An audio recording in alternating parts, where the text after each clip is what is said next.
Narito na po ang inyong programang Boses ng mga Kagawaran ng ating pamahalaan. Dito lamang po yan sa Balitang Northern Luzon. At ako po ang inyong lingkod, nag-iisa walang iba, Tita Ara Cutter, the one and only ikit ng bayan. At makakasama po natin ngayon ang Regional Director ng COMELEC Cordillera. Naimbag na daw kanyang, sir. Naimbag daw kanyang aming buya, tinaganda nito programa. Yes po. At pag-usapan na natin ang mga updates o kamustahin ko muna ang inyo pong ahensya ng gobyerno.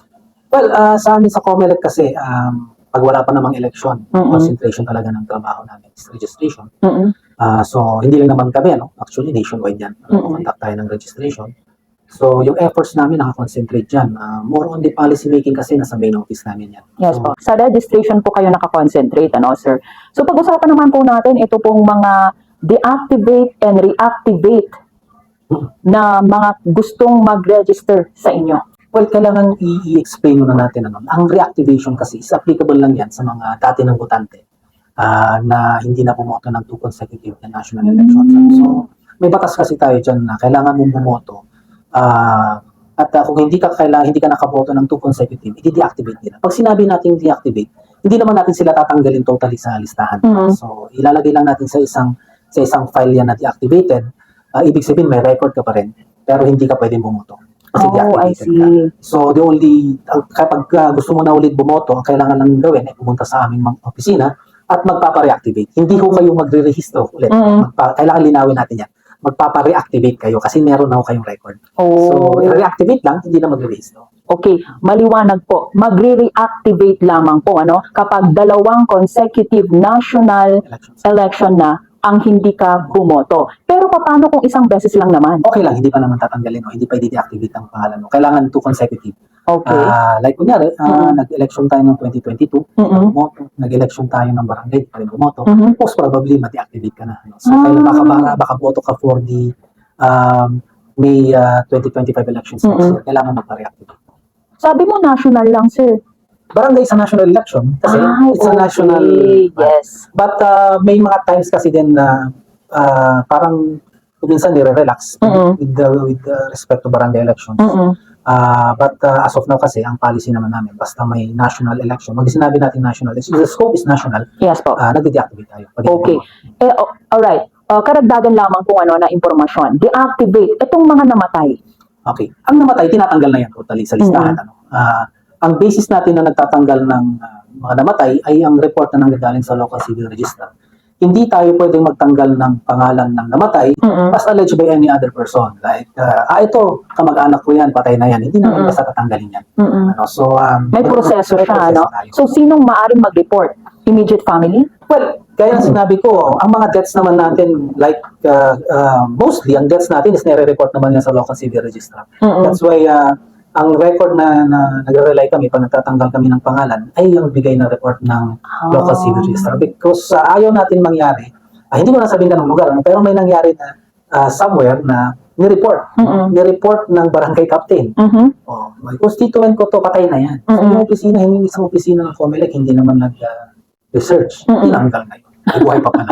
Kalaban pala sa politika. So, we are trying to avoid yung ganong situations. Kaya magre-rely tayo sa report ng local civil registrar. Kung sinabi lang patay na, of course, susundin natin yan because sila naman talaga yung authority dyan. Okay. Ang local civil registrar pala dapat din, mabilis din ang trabaho, para makita talaga natin, before pa election, itong mga to patay na at kailangan nang tanggalin sa listahan. Well, okay naman yung coordination ng ating COMELEC office. In fact, ang local civil register ay member ng election registration board. Yung election registration board ay yung nag-a-approve at nag-disapprove ng mga applications for registration, mga reactivation, pati yung mga namatay. Lahat yan, dinidesisyonan ng election registration board, which yung local civil register is a member. So alam mo yan, very okay naman ang coordination natin dyan. Hindi natin basta-basta tatanggalin yan. Medyo delikado yan kung wala tayong basis. Yun, okay. Dapat talaga may basis at may proseso. Okay. So, paano naman po ang ating partnership sa mga Wi-Fi companies, sa mga cooperative sa electricity, yung ating pong mga iba't ibang partner itong darating na election 2025, lalo na sa ating mga teachers? Paano po? Kamusta? Okay. Starting with sabi mong Wi-Fi, probably you're talking about communication siguro. No? Mm-mm. As far as COMELEC is concerned, kasi may part sa system natin na nagtatransmit tayo, for example, ng mga results ng elections. Of course, nagre-rely naman tayo sa mga existing telcos. Hindi naman natin pinipili kung sino. Kung ano yung existing, ginagamit natin. Like, kung magta-transmit tayo ng results, we usually use yung tinatawag natin, may modem tayong ginagamit nang nakalagay, may SIM na ginagamit of a specific telecommunications company na malakas sa lugar. Kung may malakas, kung mahina yan, may mga hawak yung mga teachers natin ng mga extra na yung sana may malakas. So, hindi naman yan na preferred. Ano? So, meron yan. Okay pa naman yan so far. Siguro challenge lang natin dyan is hindi naman lahat ng lugar may mga signal, may wifi, Yes. or may access sa internet. Ano? So, Totoo. medyo yan pa rin ang isa sa mga challenges din natin, communications. And then siguro yung, like din sabi mo rin, yung ibang mga government agencies natin, mga partner agencies natin. Well, maswerte naman tayo. Ang mga government agencies na partner natin pag elections, very cooperative naman sila. Alam naman nila yung kanilang mandato. Alam nila yung kanilang trabaho, like ating mga DepEd. Yes, Mga teachers natin, alam nila, pag election, they have to serve. So, ang ating mga kapulisan, nandyan palagi yan. At pati yung mga armed forces natin. So, okay naman ang coordination natin. We're very fortunate na tumutulong talaga sila. So siguro pag-usapan na po natin ang mga PPP, ito pong inyong programs, projects, and plans. Maging specific lang ako sa regulations on posting candidate pictures daw with names during 2025 midterm election. Ano po yung mga regulations natin ngayon? Okay, right now, since wala pang election period at wala pang kandidato, pwede nilang i-post. Kahit saan na gusto i-post ang kanilang mga pictures. Let's remember, ilang taon na po yung decision ng Supreme Court, yung sa Peñera case, na ang isang kandidato for a national post or a local post other than a barangay, pagka ang taong nag-file ng kanilang certificate of candidacy, hindi pa sila considered legally as a candidate. Okay, yes. Maliwanag din yan, maliwanag po yan. Kaya ang nangyayari dyan, kahit alam natin kakandidato sila, hindi pa natin sila pwedeng habulin. Yung mga prospective candidates, kahit i-declare nila ngayon na ako, itatakbo, iboto nyo ako, hindi pa rin natin sila pwedeng kasuhan for electioneering kasi hindi pa naman sila kandidato. Tama. So that's part of a gray area na kailangan siguro i-address probably by Congress kasi it's a policy, it's a matter of law. Pero ngayon, like yung tanong mo, posting of pictures as of now, hindi namin pwedeng regulate. Oo. Mga sasakyan, mga posters sa daan, mga tarpaulins dyan, nakalaki-laking happy graduation, happy holidays, mga ganun meron tayo sa Facebook, okay lang yan. Okay lang yan. Sa ngayon. Sa ngayon. No? Because as I said, hindi pa sila kandidato. And even if nakapost yung mga pictures nila everywhere sa ating kapaligiran, we're not even sure kung pagdating ng election, itatakbo naman sila. So, hindi natin alam. So, it's more of, it's an issue of freedom of expression, which is wala naman tayong talagang malakas na power dyan sa freedom of expression. It's recognized by the Constitution. Yes. Na kailangan natin i-respect ang freedom of expression. That's why yung mga pictures ng kandidato or kakandidato, as of now, hindi natin ma-regulate. Oo. Pero pag-usapan naman po natin, ito pong mga survey, sa online man o traditional man, is that okay? Okay lang again, okay lang kasi wala pa namang kandidato. And then, if you notice, may mga na nagpapasurvey na, like, kung election na bukas, sino yung boboto mong senador, then we would tell. Pero yun, like they mentioned, kahit sabihin pa nila kung sino yan, hindi pa naman sila kandidato. So, we really cannot regulate. Ayun lang, kasi sila, gumagasto sila. And again, hindi rin natin regulate. Hindi natin saklaw yan. So, as of now, ang parang pinakakuan na lang natin dito is since wala pang election period, wala kaming magawa. Regarding that. So, pwede ang survey mapa-traditional o online? Pwede. Pwede. So, ngayon naman sir, siguro bigyan mo na lang kami ng ng brief history kasi alam naman po natin na meron po tayong machine na ginagamit noong mga nakaraan na eleksyon at nabalitaan po namin sa national na meron na daw itong mga bagong voting machine na gagamitin itong darating na election 2025.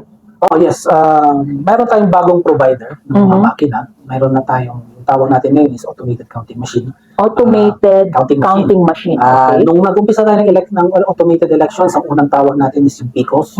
Kasi count of parang sakit lang yun, sa babae. And then, subsequently, napalitan, naging vote counting machine, VCM. We used that from 2016 hanggang 2022. Yes, exactly. So, for 2025 or next year, we will be using the automated counting machines, which will be provided by Miro Systems, bagong provider. Saan po ito galing na bansa? Sa South Korean company. Okay. Hindi na po Smartmatic. naging provider natin for 5 elections already. Have you So, seen the machine, sir? Yes, actually nakita natin. It's a big improvement dun sa previous na makina. Why? Number one is bago to. Okay, Bago. yes, of course. So, alam naman natin, pag bagong makina, ang assumption lagi, or ang presumption palagi is maganda. Maganda, oo. Bago, malaking improvements. Which is okay naman, nakita natin. Like malalaki na yung screen. Well, as of now, sa test na ginawa sa atin, napanood natin, and we experienced that about 3 weeks ago sa Manila, is mabilis siya, mas interactive, mas user-friendly, mas hindi na mahirapan yung mga teachers natin. Kung yung mga dating makina na ginamit natin, yung screen yan dun sa ibabaw ng makina, napakaliit. Okay, yeah. Ngayon, kasing laki na ng tablet. About 14 inches. So, parang na siyang tablet. Na hindi at least matulungan natin yung mga may edad na mga Board of Election Inspectors natin. Interactive siya. Mas mabilis. May mga cameras na yan na naka-install para pang-monitor sa mga activities. Medyo maganda. Maganda. Like I said, it's a new machine, so we expect it will perform better. Kasi sa previous elections natin, nakita naman natin kung ano yung mga problema. So hopefully, yung bagong makina will address yung mga problems na to. We're not saying na completely na ma-address yan because wala naman tayo sinasabing perfect na system. Yeah. Hopefully, lahat ng mga major problems natin like SD cards, yung nagbabag down na makina, nagkakaproblema tayo sa mga mga official ballots natin. Hopefully, yan ma-address na this time. natin by next year. Kasi with the leadership of Chairman Garcia, nakikita naman niya. Tagal na rin niya sa election systems natin kahit na wala siya sa COMELEC. Nakikita naman niya, election lawyer, nakikita naman niya yung mga problema sa election. Oo. Ang tagal nyo na rin po sa COMELEC, sir? At nakita nyo na yung mga nagdaan na mga election at sabi nyo nga, meron na itong bagong machine na ating pong gagamitin. Kailan ho ba ito darating dito po sa lungsod ng Baguio at sa buong Cordillera para naman makita na natin kung kaya ba ng ating mga teachers na gamitin ito? Well, unang-una, yung mga makina na gagamitin for next series, wala pa. Actually, since bago ito, they're producing the new machines. Ginagawa pa lang. Ang mga hawak pa lang ng COMELEC ngayon are more on parang prototype. Which is, yung prototype na yan is dinidesign based sa base sa kung anong gusto ng COMELEC, kung ano yung reference sa nakalagay sa terms of reference sa kontrata, kung anong gustong i-implement ng COMELEC, yun yung nilalagay. At yun ang kino-customize natin yung makina. So, as of now, wala pa yung mga makina na gagamitin for next year sa ginagawa pa lang. Do you expect to come this year or first? Probably mga early parts of January siguro next year. Okay. From December to January. Kasi dyan na mag-umpisa yung customization. Specifically, yung paglagay ng data on voters, pati yung mga pangalan ng mga kandidato. Kasi kailangan natin may load yan. Matrabaho yun. Trabaho yan. That's why ang automated system, maagang filing ng certificates of candidacy. Yes. Hindi natin ginagawa ng manual na 1 week before the start of the campaign sa Yes po. ngayon, it's months before kasi kailangan nating makuha yung mga kandidato dahil ipiprint natin yung official ballots natin. So, we'll expect probably December or January, nandyan na yan. And then, i-customize na yung makina. I think yung preparations naman ng COMELEC is on time naman. Hopefully. Kami, we are very hopeful, we're very confident na ma-address ng bagong makina yung mga naging problema natin. Because, let's face it, talagang every election na inaanan natin, merong lumilitaw na problema. Yung problema natin ng 2010, hindi yung problema ng 2013, pero may bago. Yung bago na na-solve na nito, meron na namang na bago. So, hopefully yung mga yan, ma-solve na lahat. Yes, hopefully po sa bagong machine na ito. Sir, siguro dahil malapit na nga po ang eleksyon at filing of candidacy at napag-alaman namin na September 30 of this year tapos na ang registration ng mga gustong bumoto sa taong 2025. Kamusta po ang preparation natin sa filing of candidacy at yung mga gusto pang mag-register? Well, ongoing pa rin naman. Yung registration, tuloy-tuloy yan. Mondays to Saturdays yan. Saan po? Sa ating mga local COMELEC offices. Ayun. Although may bago kasing program na in-implement si Chairman Garcia, which is the Register Anywhere program. Ito yung program natin na for each city and capital town, for each province, ay meron silang schedule na gagawin na itong araw na ito ay pwedeng magrehistro kahit hindi taga doon sa lugar na yan. Kaya nga yung tinawag na Register Anywhere, kahit taga saan ka, kung nataon na nandun ka, hindi ka pa nakarehistro, pwede ka pumunta doon at magrehistro. Mm-mm. It's a good project kasi mas marami tayong ma-accommodate. Mm-mm. Especially sa mga lugar na like yung mga provincial centers. Yun. Alam naman natin na hindi naman sa provincial centers nandyan yung mga bulk na mga residente ng iba't ibang munisipyo sa probinsya. So pag ginagawa natin yung Register Anywhere project, ay program, is at least na-accommodate kung hindi sila makapunta sa kanilang lugar kasi nandito nga sila sa ibang lugar. Yes. Ay pwede na silang magrehistro dyan. Mm-mm. Although yung gaya na sinabi ko, it's only for a capital town, which sa atin is na Trinidad and then City, Baguio, and then yung mga capital towns ng ating mga probinsya. But meron kasi yung specific schedule, hindi naman yan araw-araw. Okay. Pero despite na kung walang schedule, continuous pa rin naman Mm-mm. registration natin from Mondays to Saturdays. Mm-mm. Pero pwede po tayong mag-request. Yes, usually ginagawa, actually mandatory, no? For all our COMELEC field offices, mandatory yan na lalabas sila. Meron isa o dalawang beses na mandatory, dapat lahat ng barangays mapuntahan nila. Or kung hindi nila mapuntahan ng lahat ng barangay, may cluster man lang nila. May cluster nila in a specific area na ma-accommodate ang 1, 2, o 3 barangays. Like for Baguio City, hindi naman, I think it's impossible na puntahan mo yung 128 barangays Yes. na isa-isahin. Considering na pagtawid mo sa isang kalsada, ibang barangay na naman yan. Tama. So, meron naman ginagawang clustering. Pag Mm-mm. nagkakaroon tayo ng satellite registration, yun ang tawag natin yun, satellite registration. We go to a specific place at i-accommodate natin ng mga taga-barangay na gusto mag-register doon. Yung mga walang opportunity na pumunta dito sa sentro. Na-conceptualize ito kasi hindi not necessarily for Baguio City, but yung mga malalayong lugar natin na nasa bundok, na hindi naman readily accessible na papunta sa sentro, sa munisipyo. At least magawa ng paraan, mapuntahan sila ng COMELEC. And doon sila nagpaparehistro. In fact, nakita rin ito ng mga ibang government agencies. May mga nakikiride on, yung mga nakikitie up. Yes, yes. Like yung bago ngayon is National Commission on Senior Citizens, I think, trying to pair up or team up with COMELEC. Parang sa kanila naman yung mga senior citizens. Opo, yes. So, and then sa atin lately, yung PSA, nagkukon din sa atin. So, it's good, na nakikita rin yung importance at saka yung malaking tulong na nagkasa-satellite registration tayo. Oo. Pero, sir, sa registration ba, kasi parang ang madalas po nilang problema, gusto nilang mag-register through online. Pero minsan daw bug down, minsan daw mahina yung kanilang wifi. How do we address that problem, sir? Okay, number one is, kailangan explain natin na wala pa naman talaga tayong internet registration or online registration.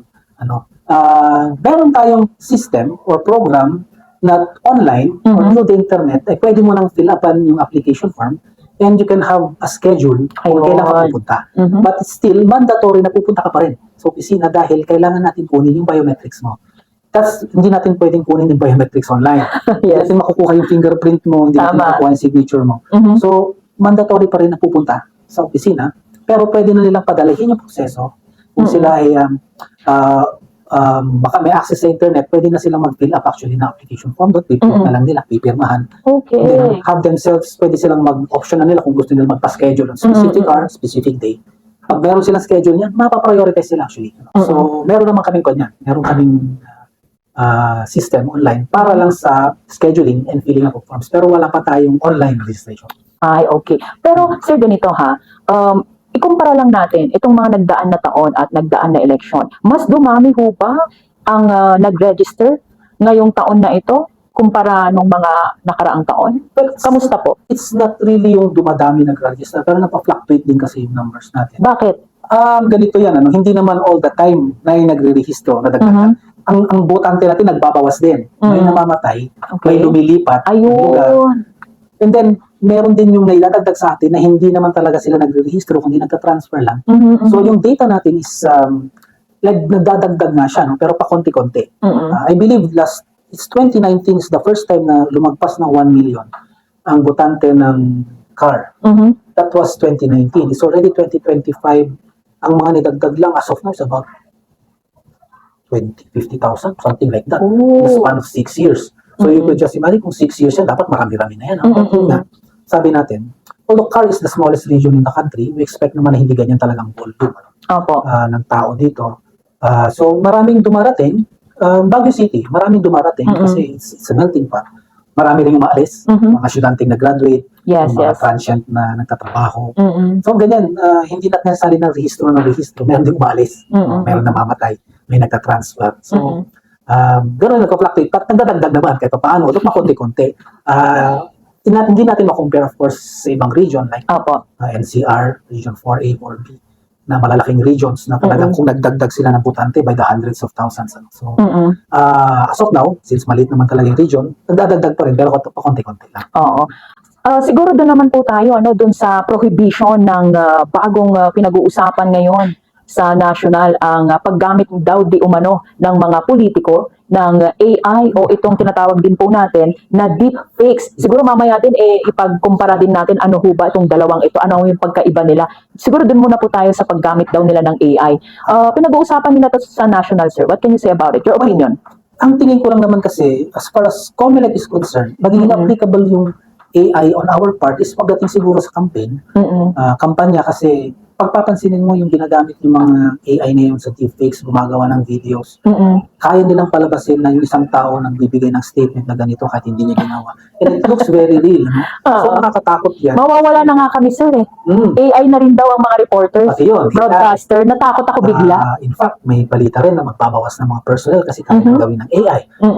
Yung mga tao natin, for example, na Ayoko. yung clerical ng trabaho, gumagawa ng memo, gumagawa ng report. May isang AI app dyan na kaya nang gawin yung memo, sabihin mo lang yung gusto mo, and then so it's good kasi masyadong high-tech talaga. Sometimes meron ka rin fear na it might change yung dynamics ng trabaho natin. Yes. And then sa atin, kung pagdating ng election, kaya na sinabi ko, kaya nilang gumawa ng videos na gagawa ng kung ano-anong comments or mga videos na kunyari nakukuha na hindi naman totoo. Probably applicable sa amin yan, but as of now kasi wala pa naman kaming guidelines on the use of AI, especially pagdating sa election. And of course, hindi naman tayo tech savvy, hindi naman tayo magaling talaga sa technology, hindi natin linya yan. Minsan hindi na natin maintindihan yan. So probably, we need probably expert people na i-explain sa atin ano ba talaga ang effect yan. But as of now, wala kaming guidelines on how we will be using that or how we will combat yung mga deepfakes na sinasabi mo. Yes. Right now siguro, vigilance lang ng tao. Ano yung makikita nila kung maniniwala sila o hindi. Oo, parang minsan din hindi natin mawari, handa na ba tayo talaga? Pero wala tayong choice kasi papunta talaga tayo doon sa digitalization. Pero sana makita muna kung paano ba ito ma-regulate. Oo. Sir, sa inyo ba ipagkukumpara mo ba kung anong difference ng AI sa deepfakes? Kasi ako mismo na matagal na sa media, parang pinag-aaralan ko pa rin yan. Ano ba pagkaiba niya? I don't know. Di ba parehas lang yan? Siguro, but I think ang pinaka-aim lang siguro is manloko ng tao or to mislead people. Kasi nga, it's a deepfake, it's fake, so hindi totoo. Ang purpose lang talaga parehas probably is mislead yung people. Manonood ka sa social media, ang dami lumalabas na video. Well, maganda ngayon kasi most ng lumalabas ngayon is para katasakuan lang. More on our entertainment, makatatawanan lang, parang nadadab lang sila.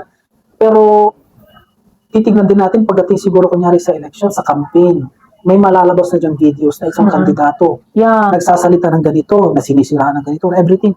It's very alarming na anong magiging effect niyan sa ating mga tao. Especially yung hindi talaga sanay sa technology, madaling maniwala yung mga ganito na tao. So, hopefully, may magawa ng ating mga experts regarding that. Pero, ikaw mismo, on your own personal opinion, is this even okay to be used by our politicians in the future? Maganda siguro, basta pero yun nga, hindi natin masabi kung gagamitin nila sa magandang purpose, but it's technology. Usually, pag-umpisa ng technology, maganda yan. It's a matter of using it and ano talagang purpose mo. Hopefully, nasa tao na yan. Actually, nasa kanya na yan kung paano nila gagamitin. Opo. So, nasa tao na rin po dahil malapit na ang filing of candidacy. Nasa kanila ang, kumbaga, ang desisyon kung sino ang gusto nga po nilang leaders sa ating mga susunod na henerasyon. No? Alamin lang sana namin, meron ba tayong bagong mga patakaran din sa pag-file ng COC, sir? Well, meron isa lang yung nakikita pa lang namin so far, although wala pang formal na resolution, pero in-announce na kasi ito ni Chairman Garcia na COMELEC is trying to prevent yung tinatawag nilang placeholder candidates. Yung sinasabi natin placeholder candidates, ito yung mga kandidatong nagpa-file ng candidacy nila. Okay. Pero since for the past few elections natin, they're given a specific period of time na mag-substitute. Okay, alright. So, pag tinawag natin placeholder, ikaw, utusan kita, i-file mo to habang magdidesisyon ako kung talaga tatakbo ako. So, may mga dati may mga specific period of time, I think it's about November or December, hanggang dito pwede pang mag-substitute. So, pwede pang pumalit yung isang kandidato. Ngayon, ang plano ngayon is wala nang substitution outside of the filing of the candidacy. Meaning, Okay. from October 1 to October 8, which is the filing of the certificates of candidacy, Oo, 1 1 week week. lang yan, mag-decision ka na kung tatakbo ka o hindi. Dahil after that, wala nang substitution. But, ang iaalaw lang na substitution is in case of death. Okay. Pero yung voluntary withdrawal, para ikaw ay ma-substitute, hindi na yan iaalaw after October 8. That's a very good policy kasi nagiging mockery na yung aming sistema na ang dami kanya siya napafile. Actually, nangyari na sa national na mag-file, biglang, at pagdating ng Yes. November, meron palang papalit na mas malakas o mas popular and everything. Nagiging parang moro-moro na yung Naging tradition na rin kasi gawain na ng lahat, ano? nagiging gawain na, nagiging tradition na. So, actually, na-apektuhan yung aming preparations kasi, gaya ng sinabi ko, kailangan namin, the soonest possible time, malaman namin yung pangalan ng kandidato. Yes. Para mas earlier, kaya namin ma-print Yun. yung official ballots. Pag kailangan pa namin maghintay ng specific period of time para mag-substitute sila. So, kailangan namin i-hold ang aming preparations para sa kanila. So, maganda yun. Hopefully, may lumabas na yung result. Kasi pinag-aaralan din. Although, yun ang gusto ni Chairman, but ayaw rin natin mag-take ng chance na this will be questioned in the Supreme Court na illegal pala yan o mayroong hindi pala pwede yan. Ano? Kaya pinag-aaralan pa rin ng ating law department yan. But as far as COMELEC is concerned, kami, most of our employees, most of our officials, gusto namin ganyan kasi ayaw rin natin yung naghihintay ka kung ano, magpapile ka ba o hindi. Mas maganda pagdating ng tapos ng filing ng COC, yan na yung final. The only time na bibigay natin sa mga kandidato ma-substitute, kung mamatay sila, yan lang. Kasi hindi na natin makanyan. So ay mukhang si Chairman Garcia hindi naman mahihirapan ano dahil in favor naman ang karamihan po ano. Oo naman. Ang magiging, the way I see it, ang magiging kukontra na dyan is probably our politicians. Yung mga, yan lang ang probably nakukontra dyan because actually yung ginagawa nila is pabor sa kanila yan. So pwede nilang paikutin habang nagdidesisyon sila. Ikaw na lang, kapatid ko na lang, patakbuhin ko dyan. Pero hindi pa makadesisyon, ito mo na mag-file yan. So sila, pabor sa kanila yan. Pero pag COMELEC ang tatanungin ninyo, kahit sinong election officer or provincial supervisor o regional director ang tanungin mo dyan, pabor kami dyan. Hinto na yan. Pagdating ng pagtapos ng filing, wala na substitution only in case of death. Yes. Hindi na pwedeng mag-withdraw para ma-substitute. Pag namatay lang sa Para pag sakit. Mostly ganun din, ano? Sa sakit, hindi pa rin natin pwedeng sabihin pwede siyang i-substitute kasi buhay pa naman siya. Kahit naman may sakit yan, sabi ko, may internet tayo. Pwede siya makampanya sa internet, ano? Okay. But kami, the only time sana na pwede mag-substitute ang isang kandidato is only in case of death. Ayun. So, magbabalik po ang ating programang Boses ng mga kagawaran ng ating pamahalaan. Dito lamang po yan sa Balitang Northern Luzon. Magbabalik po kami.